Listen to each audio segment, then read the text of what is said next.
kumsaidia mtu utarajie malipo. Nyuto yetu ya kwanza inaanza kwa nani, David? Tuanze kwa Mbuye hapa. Tusaidie kuweka msingi wa kuelewa dhana ya kusaidia au msaada. Kwa sababu mtu anasema jitolee na usaidie, ama kusaidia, msaada. Asante David. Kwanza tunaposema jitolea ujisaidie, saidia, hatumzungumzii nyati, hatumzungumzii nguruwe wala panya, tunamzungumzia binadamu. Na tunapomzungumzia binadamu tunamzungumzia kiumbe tata. Kiumbe tata ambaye ana shida kwenye mazingira yake halisi, ana shida kwenye uhalisia wake. Kwamba huwezi kumtafsiri ukamwelezea kwa namna itakayokuwa bayana. Na ndio maana tafiti za kubaini au kuelezea tabia ya binadamu, tafiti zile anafanyiziwa mnyama, sio yeye mwenyewe. Kwa uone utata wake ulivyo, ni so complex. Yani binadamu ni so complex. Sasa, katika ujumla au katika mazoea tumezoea kwamba binadamu anajengwa kama gari inavyotengenezwa. Maana lazima kuwe na kiwanda. Na kiwanda cha kumtengeneza binadamu ni utamaduni. Ambao utamaduni umesheheni vipengele muhimu sana vya kumtengeneza kwenye tabia yake. Na tukiangalia mathalan katika miiko au maadili ya kila tamaduni, kuna sehemu binadamu anatengenezwa kwamba afanye yale ambaye jamii ile inayakubali, na wakati fulani inavuka kwamba atakubalika na jamii nyingine. Na kuna wakati jamii hiyo inamfundisha si tu katika kuenenda, lakini hata lugha ya kutumia. Kuna lugha ukitumia wanaamini utakubalika. Kwa hiyo ndani ya haya, akisha jengwa katika umri mdogo, anapokuwa mpaka kuwa mtu wa umri fulani, mtu aliyekomaa, maana miaka 18, tunategemea tabia yake iwe na kitu fulani. Ndio maana kuna watu ambao katika mtengenezo wa jamii anakotoka, asaidie afanye jambo baada ya kutumia akili. Lakini kuna jamii nyingine unasema saidia tu, malipo utapata sehemu nyingine. Si lazima ikawa kwa Mungu, kama tunazungumzia karma, lakini asili itakulipa. Kwa hiyo kuna mambo mengi, mazingira yanayotofautiana sana katika kwanza kutafsiri kipi tukiite chema na kipi tukiite kibaya. Kwa sababu unachokiita kuwema hapa au chema, sehemu nyingine kina jina tofauti. Sawa. Tukija kwako Debora, ukisikia dhana hii ya kusaidia, kwa sababu alivyokutambulisha David ni kwamba kwako wewe kwenye maisha yako usaidizi una nafasi ya hapa tulipokuona umefika. Ukisikia dhana hii wewe inakuletea tafsiri gani? Kusaidia na kusaidiana. Kusaidia na kusaidiana. Mimi imani yangu inaniambia kwamba ni kumtoa mtu mahali fulani kumpeleka mahali pengine. Lakini pia kutatua kitu fulani kuenda kwenye jema. Hapo ndo kusaidia na kusaidiana. Let's say tuseme ukiwa peke yako, huwezi kufika katika safari yako ya maisha. Lazima kuna watu wameinuliwa kwa ajili ya wewe kukuinua. Kwa huko ndo kusaidia na kusaidiana. Yule anayesaidia awe katika hali gani? Haijalishi yupo katika hali gani, lakini anakuwa ameinuliwa kwa ajili ya kukuinua. Unayesaidia unatakiwa uweje? Hapo inategemea. Sasa wewe na yeye, lakini lazima muwe mmezidiana viwango. Achana na ile hali ya kusapotiana kwamba tunatakiwa kufika sehemu fulani. Kuna kusapotiana na kusaidiana. Let's say tunachanganya mawazo yangu na mawazo yako ili tuweze kutengeneza kitu fulani. Let's say hapa tukifanya hiki na hiki na hiki tutafikia lengo. Huko sio kusaidiana. Huko ni kusaidiana. Kusaidiana. Lakini kusaidiana lazima mimi niweze kukuinua wewe, nikusaidie ufike mahali ambapo unafikiri kwamba ukifika hapo unaweza kutimiza ndoto zako. Sawa. Tushirikishe kwako wewe katika safari yako ya maisha. Ni nyakati zipi ambazo kwako msaada ulikupandisha ngazi fulani ya maisha na ilikuwaje? Actually mimi katika safari yangu ya maisha, kwa sababu nimezaliwa mkoa wa Mbeya, lakini nimekuja kukulia mkoa wa Pwani. Lakini nilikuja kwa ajili ya kufanya kazi za nyumbani mkoa wa Pwani. Lakini nikakutana na mwajiri ambaye kila akinitazama anaona mbona kama unatakiwa kurudi shule. Mbona kama umri wako ni umri wa shule kabisa. Yaani kadri alivyoendelea kukaa na mimi alikuwa anaona kama hatendi haki. Sijui, lakini ninachoamini ni kwamba ana moyo wa dhahabu tuseme. Kwa sababu sio rahisi mtu hata kama unafanya kazi ngumu kiasi gani, lakini kukupa ile opportunity au nafasi tunasema ya kutoka pale nyumbani kwake na wewe kwenda kupata masomo, sio jambo jepesi ambalo watu wote wanaweza. Ulikuwa na umri gani Deborah? Nilikuwa na miaka 14. Na ulikuwa upo kidato cha kwanza, ulikuwa umeanza? Hapana. Aha, kwa hiyo yeye akakufanikisha wewe kuanza kidato cha kwanza? Yes, kwa sababu nilikuwa pia uhamisho na nini na ukitegemea mazingira niliyokuwa nimetokea yalikuwa haya support. Kwa hiyo akasema tu unaweza ukasoma elimu ya jioni, kwa sababu ile pale ni adult education tunasema QT. Kwa hiyo nikaa nimesoma ile elimu ya jioni. Kutoka nyumbani unafanya kazi asubuhi mpaka mchana unaenda shule, saa 12 umerudi unaendelea na majukumu kama kawaida. Kwa hiyo mimi ile kwangu ilikuwa ni kama golden chance. Mpaka nimemaliza form 4 nimefaulu vizuri naenda advance. Yeye ndo mkono wake mkubwa una play part. Kwa hiyo kuna muda hata kazi kama nyumbani zikiwa nyingi kiasi gani, acha kazi, shule kwanza. Kwa hiyo alipambana kuhakikisha mimi natimiza ndoto zangu. Kwa hiyo mpaka naenda chuo, yeye ni mkono wake ambao unasema no, lazima ufike hapa, lazima ufike pale. Yaani lazima utaenda hata iweje. Ngazi zote alikuwa anakulipia yeye mwenyewe ada? Kabisa. Sasa mlikuwa mnakubalianaje, atakuja kukukata kwenye mshahara au inakuwa? Yaani unajua duniani kuna watu ambao wana mioyo ya dhahabu Hakuna hizo agreement kwamba tutakuwa tunalipana sijui kwenye mshahara sijui nini. No, yani yeye kwamba familia, mimi ninachotaka utimize ndoto zako. Ninachotaka usome, yani upate maisha yako mwenyewe binafsi. Kwa unaweza kukuta labda anakukuta unaangalia TV. Toka wewe hapo unafanya nini? Nenda kasome huko. Hiyo uliikuta hapo na utaiacha hapo. Nenda katafute cha kwako. Utanunua TV yako. Wakati bosi mimi toka hapo kaoshe vyombo. Tumpatie maua yake kwa kweli. Anaweza kujali kama ukitaja jina lake? Haina shida. Naomba.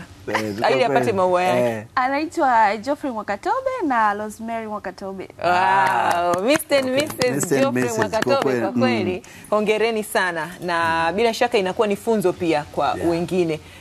Baada ya hapo ulipofika chuo sasa, ulirudi kuwashukuru au mpaka sasa hivi mahusiano yako wewe na wao yapoje? Actually baada ya kufika chuo, mimi pale ilikuwa ni sehemu yangu ya nyumbani. Kwa hiyo mimi safari ya kurudi Mbeya ni baada ya miaka 3. Yaani ndo narudi kwenda kwa mama yangu mzazi. Lakini sehemu yangu ya familia ilikuwa ni pale. Kwa hiyo nikitoka chuo narudi pale nafanya kazi kama kawaida. Yaani siweki tofauti kwamba mimi sasa hivi nimeshakuwa msomi, labda naishi maisha mengine, sijui nini. Hapana. Kwa mimi pale nikaona kama ndo sehemu yangu ya kazi. Nikirudi naendelea na majukumu kama kawaida. Saa nyingine unapigiwa simu, Deborah, nina harusi huku nataka kuhudumia, njoo nisaidie. Unakimbia haraka, mama nini kinahitajika? Unafanya kama kawaida. Kwa mpaka namaliza chuo nikarudi pale pale tena. Mpaka napata kazi niko pale pale. Kwa mpaka nimeanza kujitegemea, nimetokea pale. Kwa hata hivi tunapoongea yani nina uwezo wa kwenda kesho, leo, asubuhi, mchana, jioni, yani niko free. Kwa hiyo ni sehemu ya familia. Asante sana. Angalau tukipata story nzuri kama hizi zinapendeza. So story ya Sui mwajiri kamua mfanyakazi kamua mtoto, yani zinakuwa ni nyingi na watu story mbaya zinatembea kama moto wa nyika. Kwa hiyo tukipata hizi angalau zinatukumbusha kwamba maisha yapo na yanaendelea. Mbuya, utusaidie.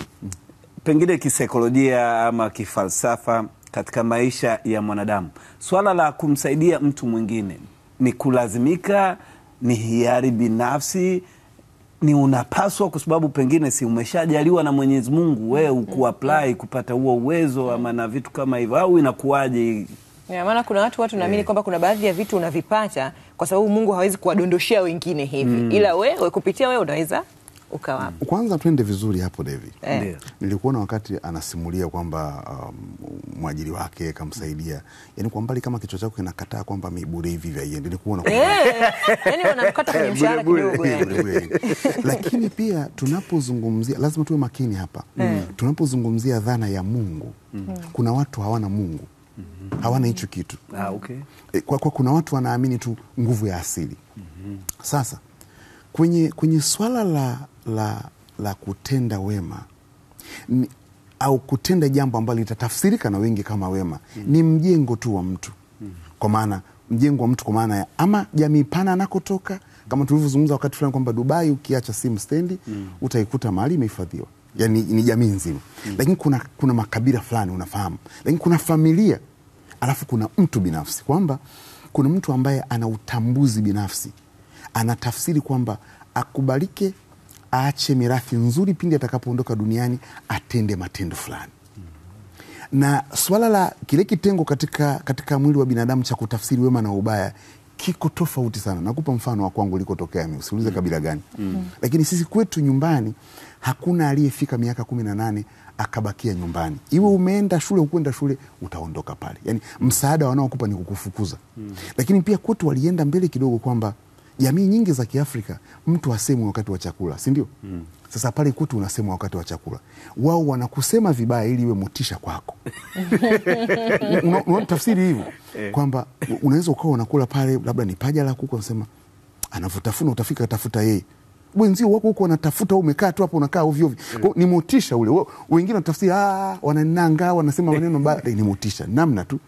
Lakini kwenye swala la kutenda wema zaidi tunaangalia kwa mtu binafsi. Kwa sababu unaweza kukuta katika familia ya watoto baba na mama walikuwa wazuri kweli. Wale watoto sasa wale watoto utadhani walizaliwa kwenye kichaka fulani nje ya ile familia. Lakini anaweza katokea katika hiyo familia mtoto mmoja tu akafanya matendo mkashangaa, mbona huyu tofauti na wale wengine? Jamani, mbona huyu hivi? Lakini pia katika maisha ya binadamu, ningesema kwamba binadamu ni kiumbe tata. Kuna mtu ambaye anaweza kuwa rafiki yako leo, jirani yako leo, akakufanyizia wema au kamfanyizia wema, mkakaa vizuri, akafikia mahali akageuka, ukajiuliza ni yule yule, kuna kapepo kamemwingia, kuna kitu gani kimemwingia? Ndio binadamu huyu. Kwa hiyo sasa swala la kusaidia hapo mimi umenichanganya. Naomba niulize tena. Kwa hiyo swala la kusaidia, yani ile dhana ya mtu anaamua kusaidia, ule msukumo wa ndani mwenyewe. So tunaona kuna swala la malezi, kuna swala la imani, kuna swala la nini. Mtu tu ameamua kusaidia ama kama hivi alivyosomeshwa, lakini kuna wengine anaamua kuwa na utaratibu huo wa kusaidia. Yani tone lake linatoka wapi? Linajengwa na nini ndani ya mtu mwenyewe? Mtu binafsi. Inaanzia kwenye ego. Sasa sijui ego inaitwa kwa Kiswahili. Ile kile kinafsi cha mimi, cha mtu kujitambua. Alafu ile kujitambua na anavyothamini na kuthaminisha vitu pamoja na watu. Kwa mfano, kuna watu ambao ndani ya akaunti yake ana bilioni 3, ana mtoto mmoja au wawili anaowasomesha. Sasa akiwa ni mtu ambaye anatambua kwamba hivi vitu thamani yake ni humu duniani tu, na nikimfaa mwanangu yule kule asiposaidika, maanake mwanangu akiwa mzuri akiwa mbaya duniani hapatoshi, ndio anasema kwamba tuwaelimishe wote, tusaidie wote, tuwezeshe wote, ili mwishowe tuweze kuwa na jamii ambayo inatoshana, inaendana. Na hili unaweza ukadhani kwamba linaenda kwenye ngazi ya dini. Hapana. Kuna watu ambao hana dini yoyote kabisa, lakini ile nafsi yake tu ina utambuzi unaotosha mazingira yote. Kuna mtu ukimhamisha hapa, ukimpeleka kwingine, atatosha na atatenda hivyo hivyo. Hata chukua tahadhari kabisa. Sawa sawa. Kwa hicho kinakuwa ni nini? So kama watu wahenga wanathubutu kusema kutoa ni moyo, sio utajiri. Inakuwaje yani huyu anakuwa na huo moyo, yani afu huyu mwingine hana? Yani inakuwaje hapo katika hii jamii, katika familia moja, inakuwaje hapo? Kwa sababu kwanza hiyo kutoa au kufanya wema au kusaidia, tunasema ni tabia, si ndio? Na tabia inajengwa na vitu vitatu. Cha kwanza kuna kurithi. Kuna kurithi kwamba kuna mtu ana tabia kutokana na damu ya kwao huko. Sasa tunaifuatilia kutokana na wapi iko, inaanzia huko mwanzoni tu. Lakini pili, kuna tabia inayojengwa kutokana na jinsia. Yani namna ya wema au ubaya unaofanya na mwanamke au mwanaume unatofautiana au una uzito tofauti. Lakini tatu sasa ndio tunasema ni mazingira. Kwamba yani mazingira yako mara mbili. Yako mazingira yanayomzunguka, watu wanaomzunguka, lakini yako mazingira ambayo yanajengeka ndani ya mtu. Tunasema self realization. Yani kuna mtu ambaye hata aliwekwa na moyo mbaya, alafu baadaye anabadilika, anafanya. Kwa mfano wanaosema Saulo au Paulo kwenye Biblia, alivyoua watu, lakini baadaye anabadilika, anakuwa mtu tofauti. Kwa hiyo ile nafsi inafikia hatua ya utambuzi. Ni asili hiyo, hatuwezi kusema ni wapi kinachogusa, lakini anaanza kufanya mambo ambayo kwanza mwanzoni watu wanashangaa, kutia shaka, lakini baadaye anafanya mambo ambayo yanakubalika, yanaacha alama, yanafanya watu waige, yani ni mfano kwelikweli. Asante. Haya, tupate nafasi ya kuwasikia pia. Tumezungumza na wenzetu kutoka mikoa tofauti tofauti huko, waandishi wetu wamepata nafasi ya kuwatembelea, ambao pia nao wamechangia kwamba kumsaidia mtu utarajie malipo au hali inakuwaje hapa. Tupate nafasi ya kwanza kuwasikia. Tunao wananchi kutoka Singida, Tabora, Morogoro, Songwe. Tuangalie tu, director, unataka tuanze na wapi? Haya, Songwe imechaguliwa. Tunaanza na nyie wakazi wa Songwe. Tusikie wanazungumza nini juu ya hili. Unajua, kwenye maisha sio kila utakayemtendea wema lazima urudishe fadhila, kwa sababu watu tuko tofauti. Kwa hiyo mtu ukimtendea wema usubiri fadhila, unakuwa umeshatenda wema, unatakiwa uende zako kama maandiko yanavyosema. Mtu akinitendea wema inanipasa na mimi nimrudishie wema au nimrudishie fadhila. Umeona? Hali huo ni moyo. Mtu akikutendea wema mlipe wema, lakini pia hata akikutendea ubaya wewe mlipe wema. Sio lazima. Yaani ukimtendea mtu wema anaweza asirudishe fadhila, lakini wewe tayari umeshatenda wema. Hata ikipotelea kwa sababu umeshatenda wema, kwa hiyo usisubiri kurudishwa mema. Siwezi kudai fadhila kwa mtu, labda yeye mwenyewe aguswe na moyo wake anaweza kurudisha fadhila. Ukitendea wema ni vizuri kalipiwa, kwa sababu mtu anayetendea wema tu mwema wako. Yes, ni maoni ya wakazi wa Songwe, na tuunganishe na wa Singida nao tuwasikie. Kutenda wema sio mpaka ulipwe, ni kitendo cha kufanya mambo mema ambayo hata Mungu ameruhusu tusaidie wengine. Kwa hiyo usifanye wema ili mtu akulipe kitu kizuri au akulipe kitu cha thamani. Hapana, isipokuwa hiyo ni matendo mazuri ambayo yanampendeza hata Mwenyezi Mungu, binadamu kusaidizana. Kwa hiyo kutenda wema sio lazima ulipwe. Kulingana labda inawezekana umeenda sehemu kutoa msaada au kuwasaidia watoto yatima, sio lazima ulipwe, maana hujui lini utakutana nao hao watoto, au hujui lini utakutana na huyo mtu.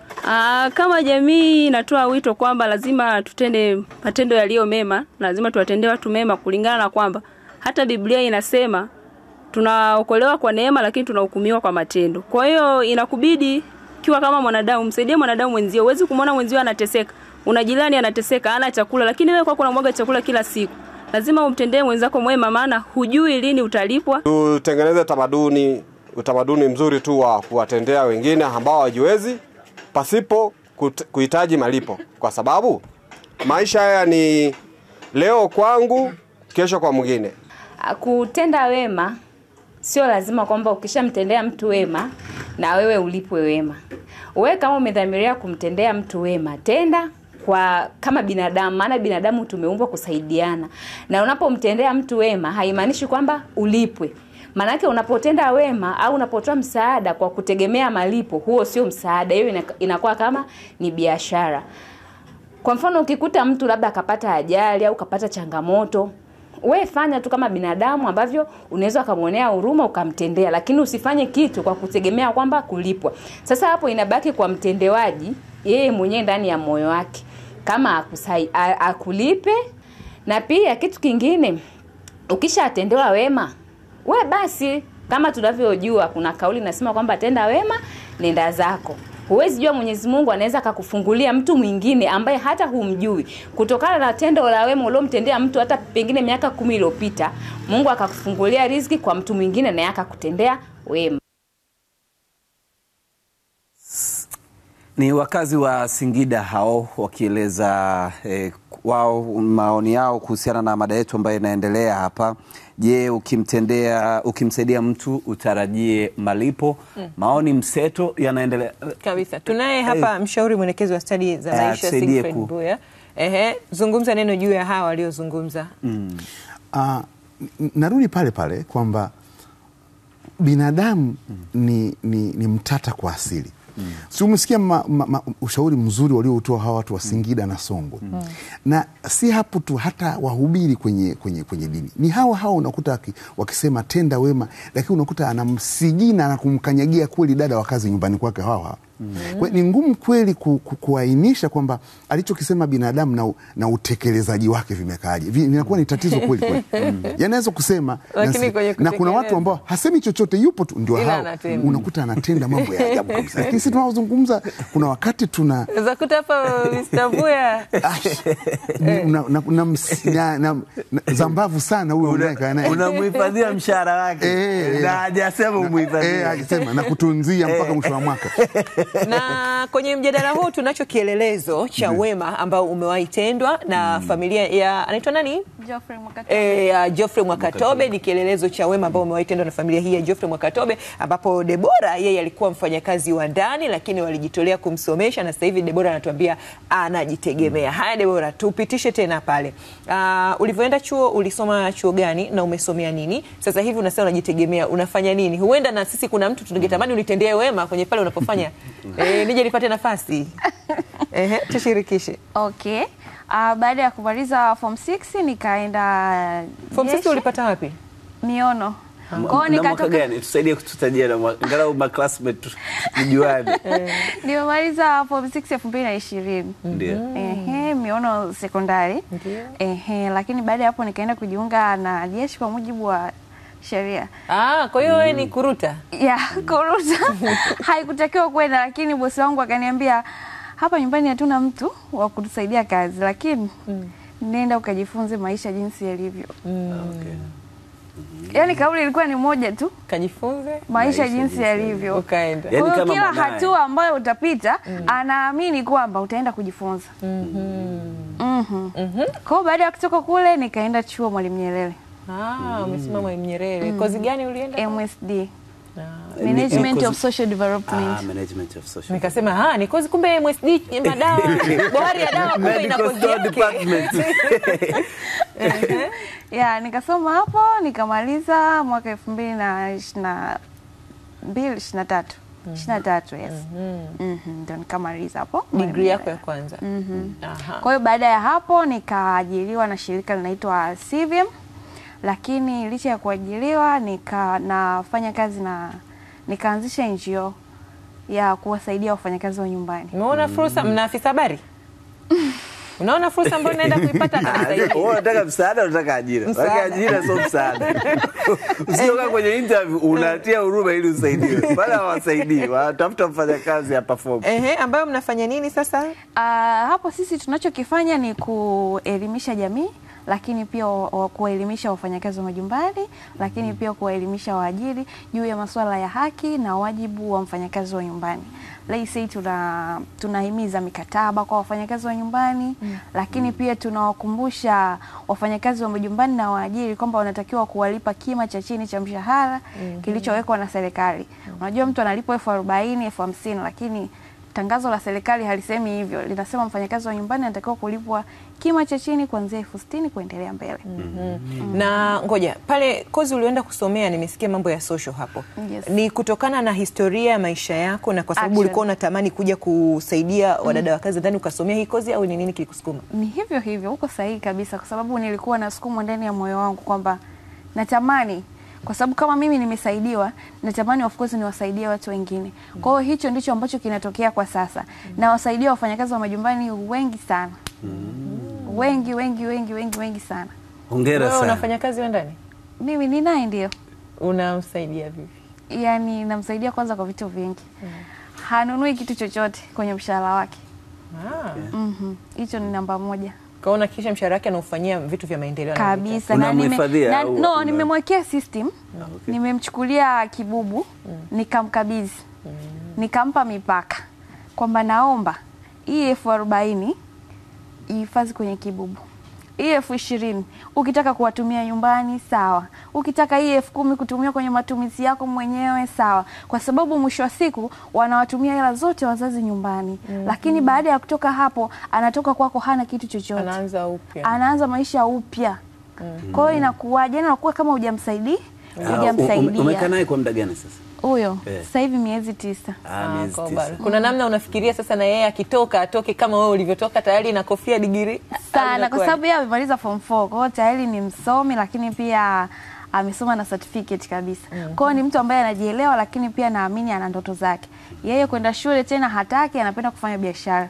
Kwa hiyo natarajia kumfanyia kitu kizuri. Tufahamu kidogo familia yako na familia hii ya Mwakatobe. Kuna namna huwa wanawasiliana, kuna namna familia yako imewahi kuja hadi huku kutoa shukurani. Tufahamu hapo. Ya, wanawasiliana. Kwa mfano nilivyokuwa nikianza kidato cha kwanza, mamangu hakuamini kama ni kweli, yani unaishije. Kwa hiyo akapanga safari, anatoka Mbeya kwa ajili ya kuja kushukuru, aone kwamba kweli duniani kuna watu wazuri ambao wameweza kutoa hizo fadhila.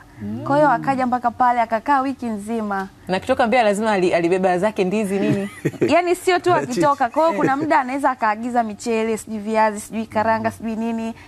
Hivi vinaenda kwa Mama Katobe. Yani ni lazima. Kwa hiyo mmekuwa kama ndugu sasa. Kabisa. Kwa sababu wanasema wema haulipwi. Mimi siwezi nikasema na ilipa familia ya Mr. and Mrs. Mwakatobe. Never. Siwezi kuwalipa. Ila ninachoweza kuwafanyia ni moyo wa shukrani. Moyo wa shukrani ni kuwarudishia heshima, lakini pia kutambua mchango wao kwenye maisha yangu. Asante sana. Na kuna swali moja nataka kuuliza, kwa sababu vijana ambao bado ni mabachela wanaweza kuwa wanajiuliza, kaolewa Debora?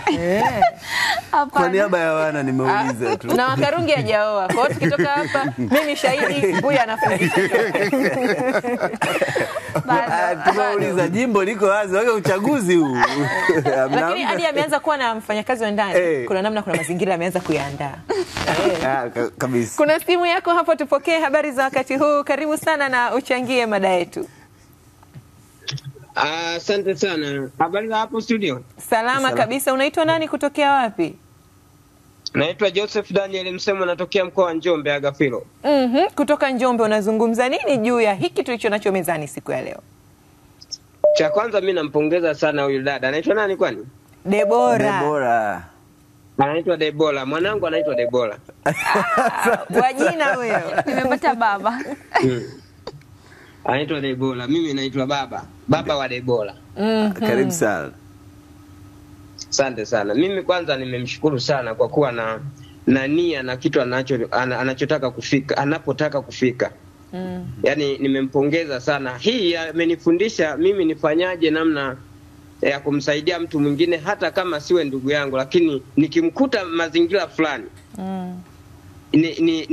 nimepata experience kwamba naweza nikamsaidia mtu yoyote yule bila kujali kurudishiwa wema au shukrani, chochote kile sihitaji, lakini nimepata idea kwamba mtu naweza nikamsaidia pinda anapokuwa na shida.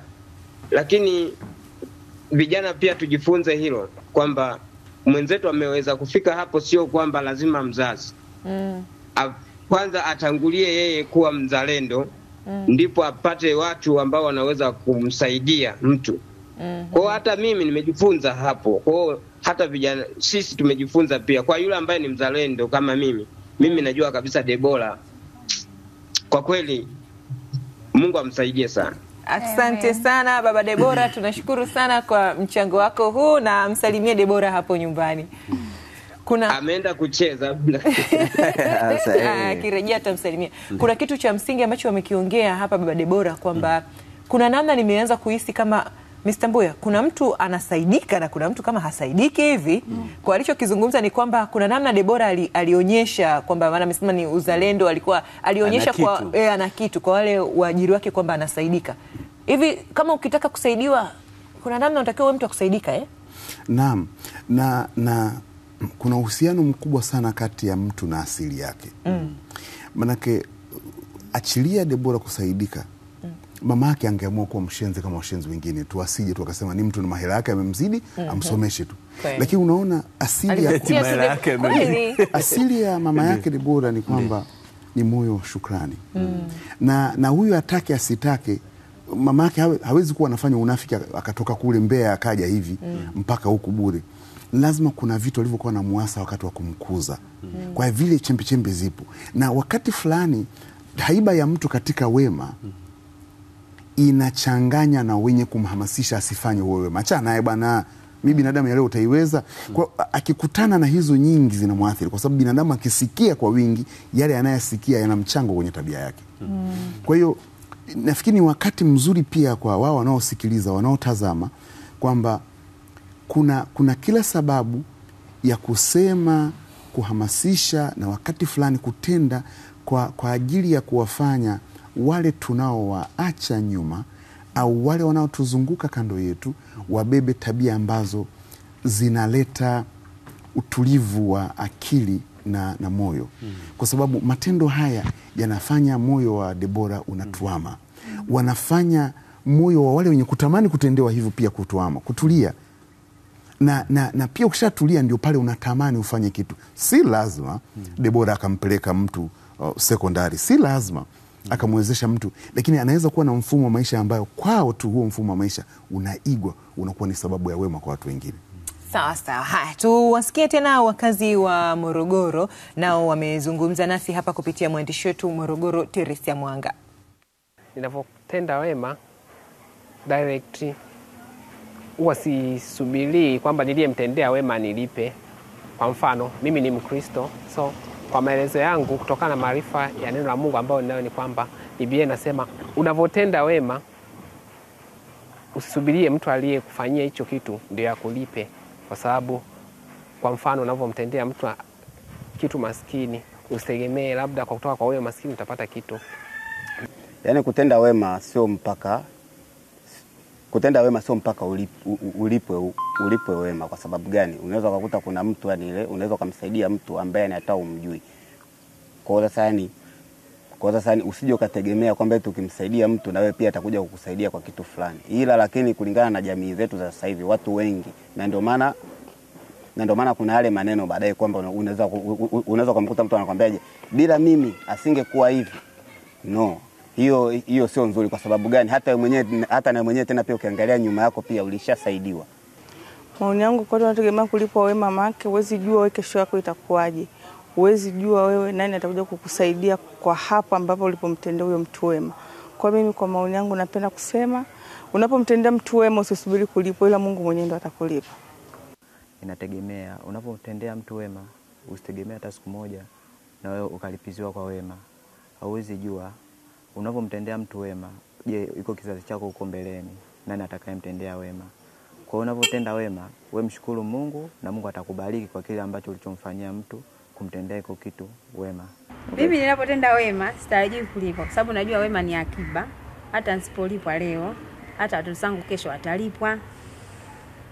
Hata asipolipwa na kwa yule ambaye nilomtendea wema, atalipwa kwa mtu mwingine. Wakazi wa Morogoro hawa nao wamezungumza hayo juu ya kutenda wema, na huyu wa mwishoni alichokizungumza ni miongoni mwa vitu ambavyo watu ambao wanahamasisha watu kutenda wema wanavizungumza, kwamba huenda usilipwe na yule ukaja kutendewa wema tena na mtu mwingine, au watoto wako, kizazi chako kikaja kutendewa tena wema. Wanasema ni hazina. Kuna uhalisia gani hapa kwenye falsafa? Kwenye maisha yako mambo yanayopaswa kuwa yatakuwa, inavyopaswa kuwa itakuwa. Kuna watu ambao wamezaa watoto wengi na wanateseka kama hawakuzaa.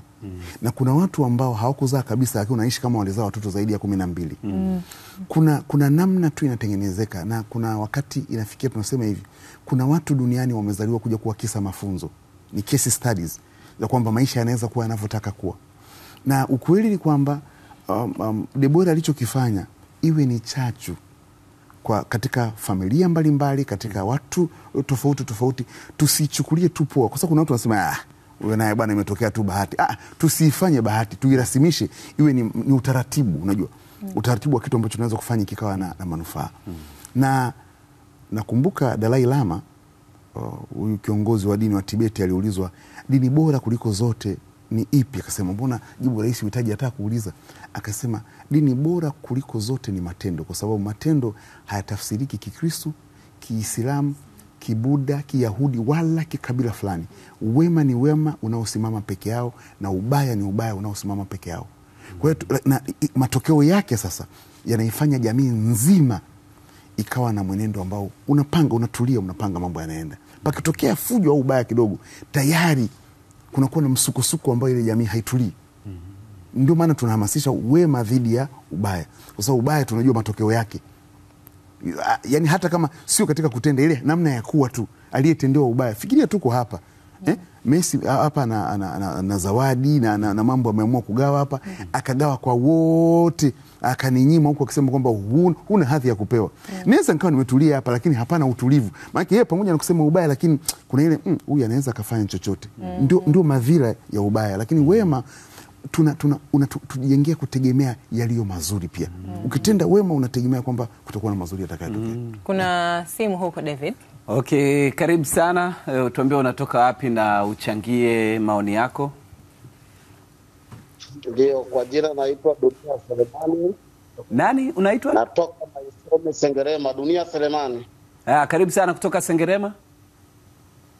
Ndio, mimi kwa kweli nampongeza sana Debora. Msaada wake anaotoa kwa dada huyo, kwa sababu ni wachache sana wanaotoa msaada huo kwa wafanyakazi wa ndani.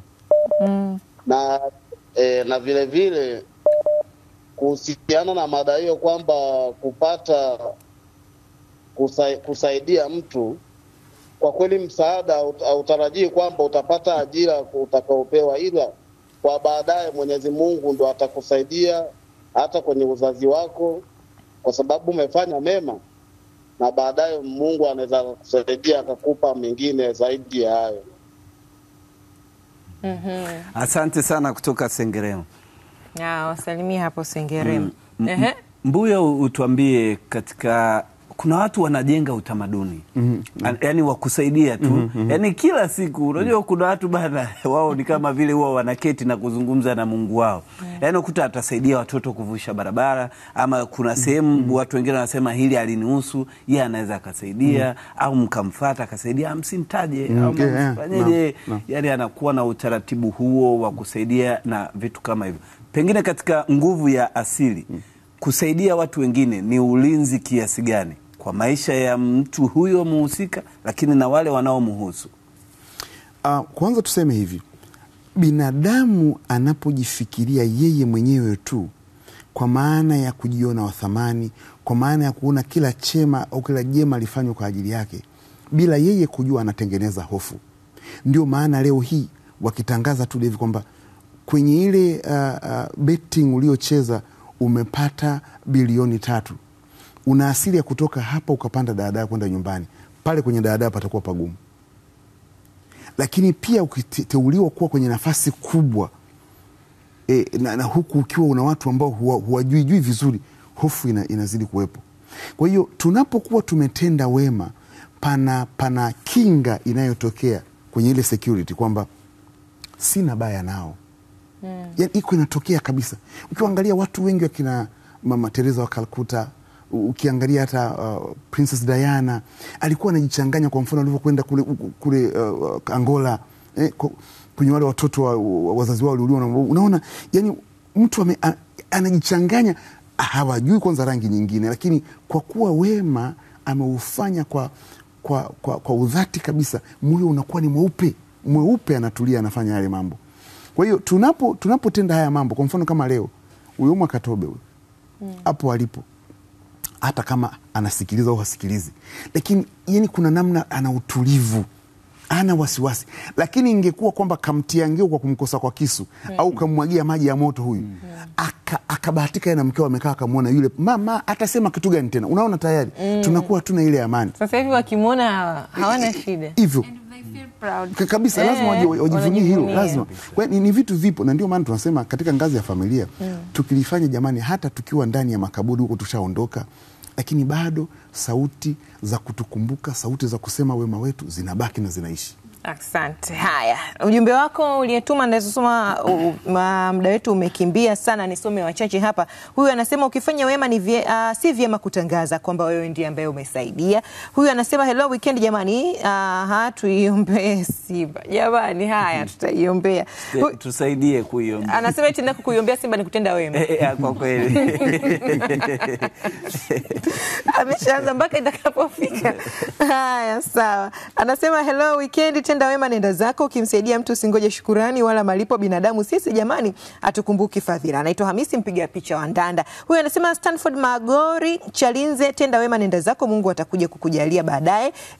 George Joseph kutoka Buza anasema kumsaidia mtu unatakiwa upate malipo ili watu wengine anasema kumsaidia mtu hautaki upate malipo, lakini watu wengine huwa wanapenda kupata malipo. Haya, asante. Hapa anasema hapana, usitarajie malipo yote kutokana na msaada unaotoa. Waweza tarajia malipo afu usipolipwa mambo yakaenda tofauti. Anasema anaitwa Baraka Matias kutoka Geita. Anasema ukimsaidia mtu utarajie kupata fadhila ama usipate kutokana na mtu uliyemsaidia, lakini kwa hekima na busara tunapaswa kurejesha fadhila kwa watu ambao wametusaidia na kutuinua. Asante sana. Haya, tunaendelea hivi. Tupo na Sigfred Mbuya, mtaalamu wa saikolojia na mwelekezi wa stadi za maisha, pamoja na Debora. Huyu ni kielelezo cha wale waliosaidiwa. Debora, yes. Ukizungumzia kusaidiwa, ukikumbuka yani wakati ambao hauna kitu, unapitia mazingira ya kutokuwa na ada, ya kutokuwa na hiki, lakini unaona mtu anajinyima, anasaidia. Wakikuuliza wewe umuhimu wa kusaidia katika maisha yetu haya ya kila siku, hata kama sio kumsomesha mtu, lakini tu linapokuja dhana ya kusaidia mtu mwingine, umuhimu wake ni upi? Wanasema akiba haiozi. Kwa hiyo umuhimu wa kusaidia ni kuweka akiba, kama mtaalamu alivyoongea hapa kwamba unapomsaidia mtu hata wewe pia moyo wako unakuwa na amani. Lakini pia kiimani tunaamini kwamba unapomtendea mtu wema, haijalishi na haijulikani muda wala saa ambako hizo fadhila zitarudi kwenye familia yako au zitarudi kwako mwenyewe binafsi. Inaweza ikapita miaka, inaweza zikapita siku au miezi, lakini matunda ya matokeo ya wema wako yakaja kuonekana kwenye familia yako. Saa nyingine wale ambao wanaamini Mungu sana, unaweza kukuta anakuambia nilifanyaga kitu fulani mwaka fulani na nikaoteshwa kwamba ukifanya hivi utafanya hivi na nikaandika ile ndoto, lakini leo hii inakuja kutokea kweli kwenye hali ya uhalisia. Kwa hiyo unapomsaidia mtu hata wewe pia unaongezewa. Kuna watu wanasemaga yani mimi sipungukiwi. Yani analisha familia kubwa, anasaidia watu wengi, hana kazi ambayo tunasema inaeleweka. Labda leo sasa mimi mzee Mwakatobe alipokuwa akinisaidia alikuwa ni mstaafu. Yes. Kwa hiyo wakati ananisomesha mimi yeye alikuwa tayari ni mstaafu na mama pia ni mstaafu. Kwa hiyo lakini ni familia ambayo unaweza kukuta hawana kile kipato kwamba wanapokea mshahara labda milioni ngapi, hakuna, lakini wana ule moyo wa nini, wa msaada. Kwa hiyo unaweza kukuta katika familia yao ni hawapungukiwi. Na sio mimi tu ambayo wamenisaidia, wapo watu wengi. Lakini pia watu wanakuja pale, wanaomba chakula, wanaomba chai, wanaomba hiki. Mpeni, kwani chakula kitu gani? Mpe, yani unamnyimaje mtu chakula? Yani unakuta hayo ni maneno ya mzee. Kwa hiyo unakuta kwake hawezi kupungukiwa chakula. Yani hata akiwa na shida, anakwambia mimi ni malaika, atatokea mtu huko anampa 20,000. Nikwambia hapa niko na shida hiyo 20,000, mwanangu umenipa 20,000, nashukuru sana. Sawa sawa. Haya, atakuja kurejea hapa kuhitimisha. Sasa tuwasikie wakazi wa Tabora wanazungumza nini katika hili. Mimi naomba tujue na wajue kote duniani kwamba wema wowote, haijalishi umeutenda leo, kesho, hata kesho kutwa, jua kwamba wewe uliyetenda wema, hata kama usipolipwa kwa muda huo, basi amini tu utakuja kulipwa kwa muda wowote, kwa wakati wowote, na kwa mtu mwingine tofauti na yule ambaye umemtendea wema. Na wewe uliyetendewa wema, ni wajibu wako sasa kufungua akili yako, kwa sababu tunajua kwamba adabu, fikra na maono yaliyopevuka ni tunda la akili na maadili mema. Basi una kila sababu ya kurudisha furaha na fahari ya wema, ili uweze kufanikiwa na ili pia iwe ni sehemu ya shukrani na yule aliyekufanyia aweze kunufaika na wewe na kuhisi wewe ni binadamu. Jua ya kwamba ubinadamu siku hizi watu wameusahau sana.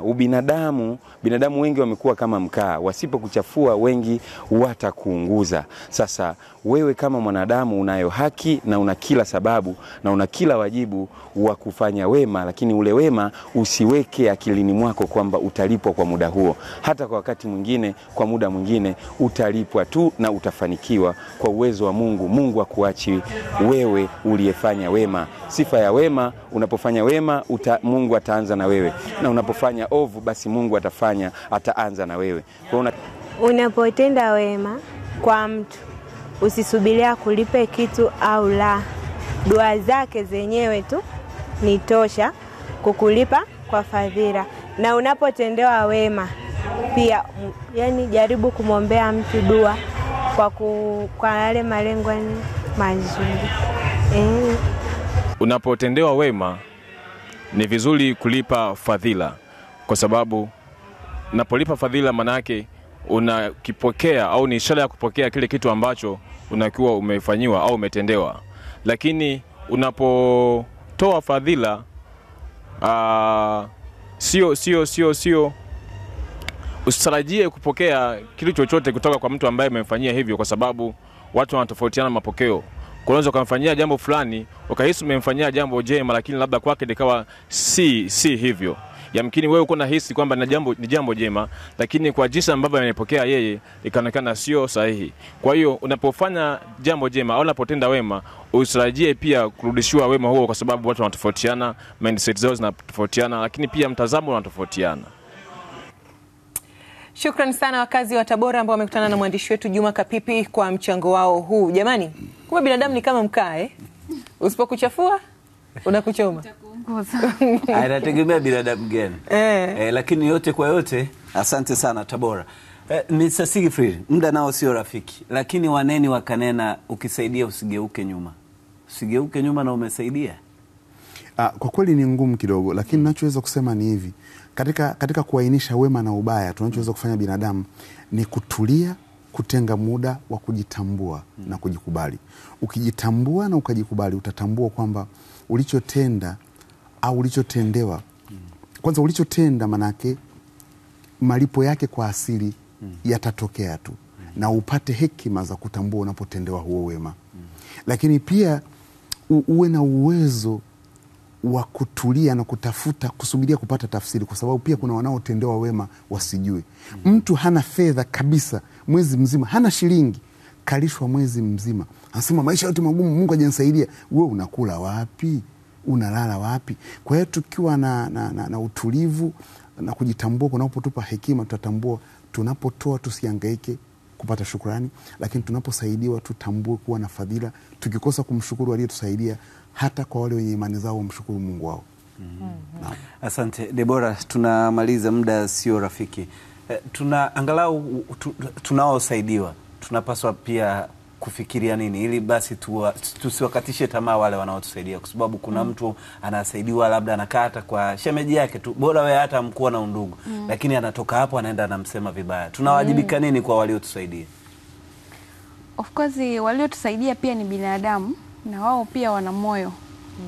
Kwamba sio kwamba akisha kusaidia umrudishie mabaya na ukitegemea kwamba atatulia tu kwa vile yeye ana moyo wa kusaidia. Hapana. Kwa hiyo mimi napenda sana kuwasihi wale ambao wanasaidiwa kuwa na moyo wa shukrani. Lakini pia tunasema kwenye kurudisha fadhila ni kuweza kumheshimu pia huyo mtu. Hawezi kurudisha wema wake. Labda leo ulikaa nyumbani kwake, hauwezi ukarudisha kwamba na wewe akae nyumbani kwako. Alikusomesha, huwezi na wewe ukamsomesha.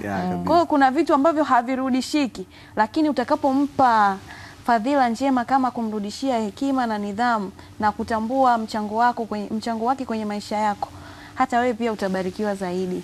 Asante sana, tunakushukuru sana Siegfried Mbuya, mshauri mwelekezi stadi za maisha, lakini Debora Mwageni, tunakushukuru sana. Tumefurahi kwa naye. Merci.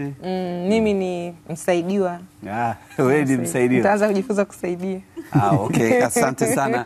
Nami ni David Wakarungi, tukisaidia tusitarajie malipo kwa sababu sio biashara. Yaani David akusaidia usimlipe hakuachi. Mimi tutatafutana.